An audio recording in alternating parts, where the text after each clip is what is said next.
चलिए जानते हैं उत्तर प्रदेश के आज सुबह के सभी मुख्य समाचार, ताजा टुडे ब्रेकिंग न्यूज, लोकसभा चुनाव 2024 से जुड़ी हुई तमाम बड़ी खबरों को। उत्तर प्रदेश के कैसरगंज से सपा ने घोषित किया प्रत्याशी ब्रजभूषण शरण सिंह के बेटे के खिलाफ पूर्व सांसद के भाई को उतारा। जी हां, यूपी की कैसरगंज सीट पर भाजपा के पत्ते खोलने के बाद सपा ने भी गुरुवार देर रात प्रत्याशी का ऐलान कर दिया। भाजपा ने कैसरगंज सीट पर ब्रजभूषण शरण सिंह का टिकट काटकर उनके बेटे करण भूषण सिंह को टिकट दिया है। करण भूषण सिंह के खिलाफ सपा ने भगत राम मिश्रा को उतारा है। भगत राम मिश्रा श्रावस्ती के पूर्व बीजेपी सांसद दद्दन मिश्रा के बड़े भाई हैं। ऐसे भी अब यहाँ मुख्य लड़ाई सांसद के बेटे और पूर्व सांसद के भाई के बीच होगा। उत्तर प्रदेश रायबरेली से राहुल गांधी, अमेठी से केएल शर्मा लड़ सकते हैं चुनाव, कांग्रेस जल्द करेगी ऐलान। जी हां, कांग्रेस पार्टी ने अभी तक अमेठी और रायबरेली लोकसभा सीट से अपने उम्मीदवारों की ऐलान नहीं किया है। इन दोनों सीटों पर उम्मीदवारों के नामांकन की तारीख 3 मई यानी आज खत्म हो रही है। ऐसी उम्मीद भी थी कि गुरुवार तक दोनों सीटों पर कांग्रेस अपने उम्मीदवारों का ऐलान कर देगी, मगर ऐसा नहीं हुआ। आज तक की रिपोर्ट के मुताबिक कांग्रेस शुक्रवार को इन दोनों सीटों पर अपने उम्मीदवारों का ऐलान करेगी। रिपोर्ट की माने तो राहुल गांधी को रायबरेली से टिकट दिया जाएगा और अमेठी से कांग्रेस केएल शर्मा को उम्मीदवार बनाएगी।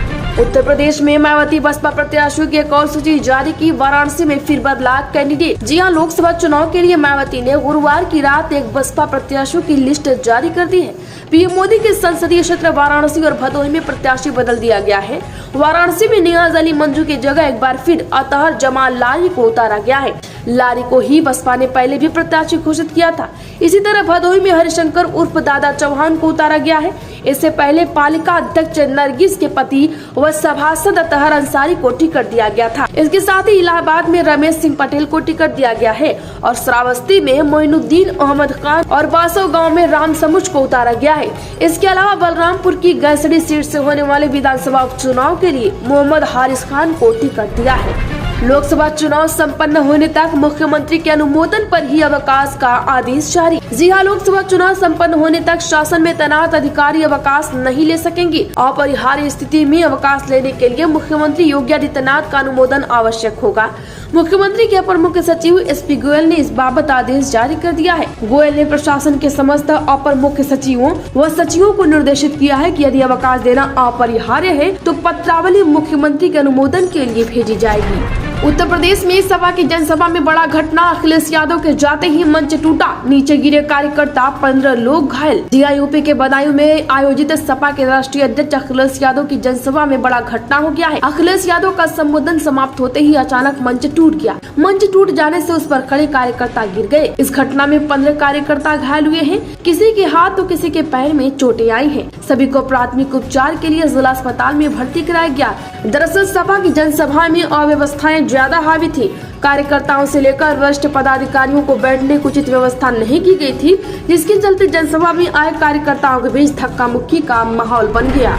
उत्तर प्रदेश के संत कबीर नगर में भाजपा नेता का सिर फोड़ा। निषाद पार्टी के जिला अध्यक्ष समेत 6 लोगों पर केस दर्ज। जी हां, संत कबीर जिले के उड़ियावा पुरवा में आयोजित एक भोज कार्यक्रम में भाजपा के मंडल उपाध्यक्ष को कुछ लोगों ने मारपीट कर घायल किया। भाजपा नेता की तहरीर पर पुलिस ने निषाद पार्टी के जिला अध्यक्ष समेत 6 नामजद और कुछ अज्ञात पर बलवा और मारपीट का मुकदमा करवाया है। घटना 5 दिन पहले की है। कोतवाली क्षेत्र के सौराहा सिहोरवा निवासी भाजपा के मंडल उपाध्यक्ष दूधनाथ शर्मा पुत्र स्वर्गीय संजय ने तहरीर दी है एवं बताया है कि अन्य लोग लाठी डंडा और पाइप लेकर मुझे जान से मारने की नीयत से घेर लिया और अपशब्द कहने लगे। उत्तर प्रदेश में हो ये वही जो राम रचि रखा। संन्यास के सवाल पर बोले ब्रजभूषण शरण सिंह, तेवर भी ढीला नजर आया। जिला यूपी के बाहुबली नेताओं में शुमार भाजपा सांसद शरण सिंह टिकट करते ही बदले से नजर आए। टिकट को लेकर सवाल पूछने पर हमेशा पत्रकारों पर भी भड़क जाने वाले ब्रजभूषण शरण सिंह ने संन्यास के सवाल पर रामचरितमानस की चौपाई गाते हुए दिखाए। उन्होंने कहा कि हो ये वही जो राम रचि रखा। उनका तेवर भी बेहद ढीला नजर आया। ऐसा लग रहा था जैसे उससे सबसे पसंदीदा चीज कोई छीन लिया गया। तुम्हारी औकात क्या है अंदर जाने की? नामांकन करने आए निर्दलीय प्रत्याशी को सीओ ने धक्का देकर भगाया। जी हां, कौशाम्बी लोकसभा सीट पर नामांकन करने पहुंचे एक निर्दलीय प्रत्याशी को देखते ही वहां मौजूद डिप्टी एसपी रैंक के पुलिस अधिकारी का गुस्सा फूट पड़ा।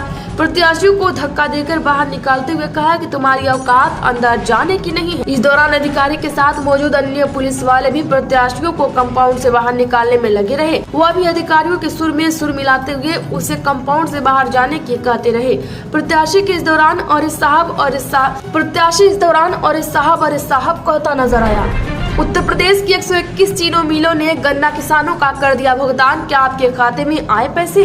दरअसल यूपी में इस बार के पेराई सत्र में राज्य के 121 चीनी मिलों ने गन्ना किसानों को अब तक 29,053 करोड़ रुपए का गन्ना मूल्य भुगतान किया है, जो कि चालू पेराई सत्र के कुल गन्ना मूल्य बकाया का लगभग 83% है।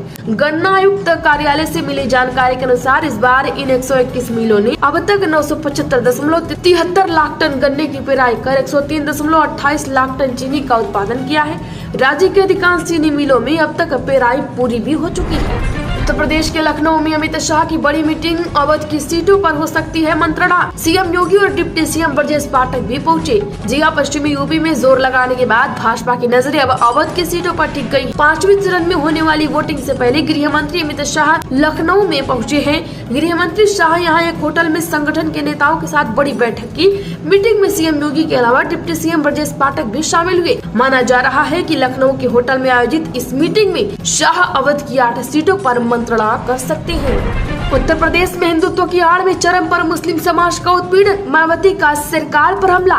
जी हां, मायावती ने कहा कि सरकार की गलत नीतियों से मुस्लिम तथा अन्य अल्पसंख्यक समाज की हालत दयनीय बनी हुई है। हिंदुत्व की आड़ में उत्पीड़न चरम सीमा पर पहुंच गया है। गलत आर्थिक नीतियों से देश की अर्थव्यवस्था पर बुरा प्रभाव पड़ रहा है। छोटे व मध्य वर्ग के व्यापारी दुखी हैं। पूरे देश में गरीबी, बेरोजगारी लगातार बढ़ रही है। भ्रष्टाचार खत्म नहीं हुआ है, सीमाएं सुरक्षित नहीं है। ये चिंता की बात। हमारी सरकार में हमेशा कानून का राज कायम रहा, कभी बुलडोजर नहीं चलाना पड़ा। मायावती ने कांग्रेस पर हमला करते हुए कहा कि 10 साल पहले कांग्रेस की केंद्र और अधिकतर राज्यों में सरकारें गलत नीतियों के कारण सत्ता से बाहर हो गई थी। भाजपा भी इसी राह पर है। हमारी सरकार आई तो फिर बुलडोजर की जरूरत नहीं पड़ेगी।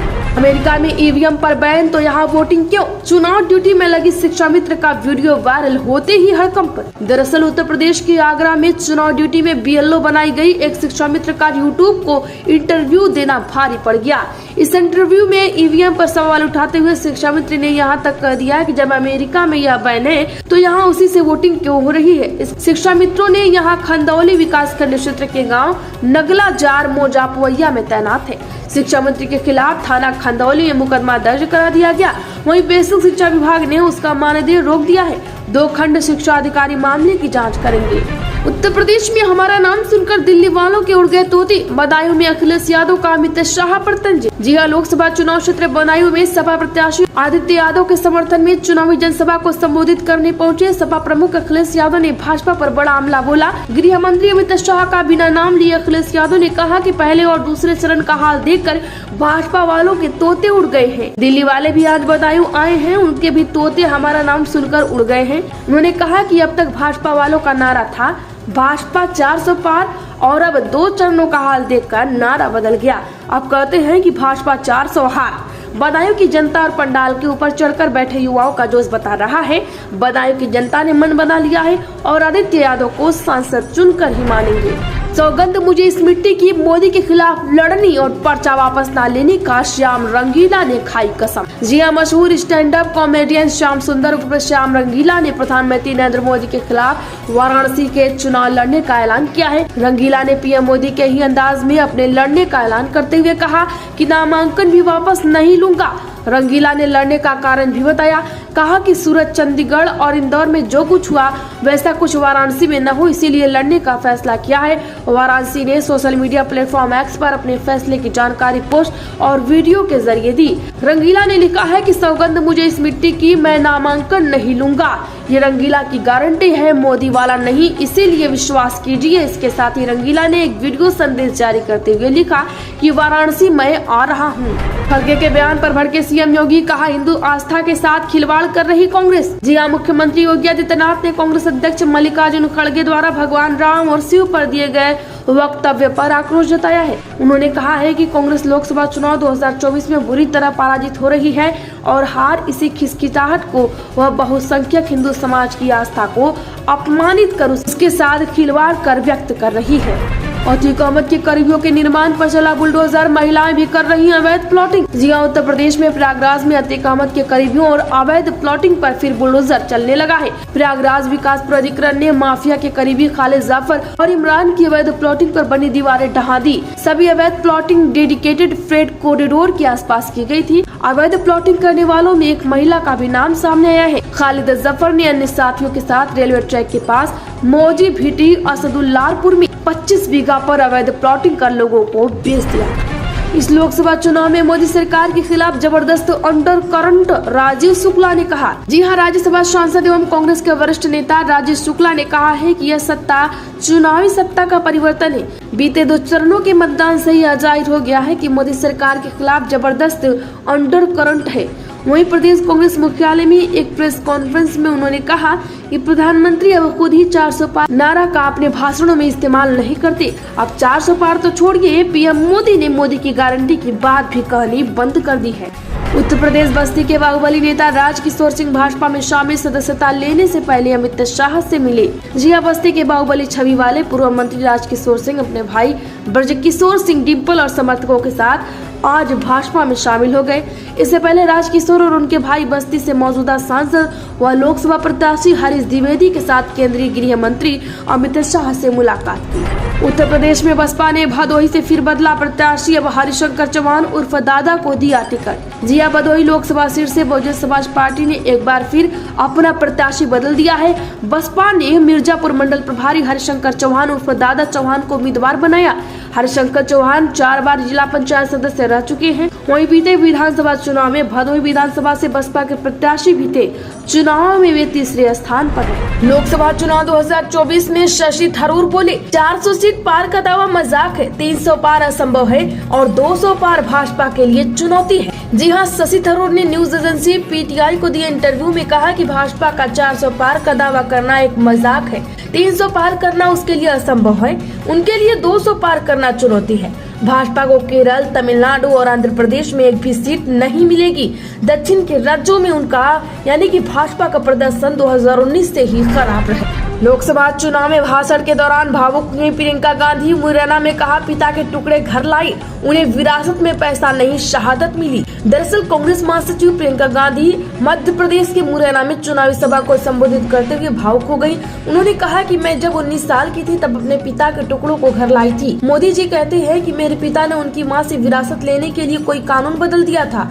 मोदी जी इस बात को समझ नहीं पाएंगे कि मेरे पिता को विरासत में धन दौलत नहीं मिली, मेरे पिता को विरासत में शहादत मिली।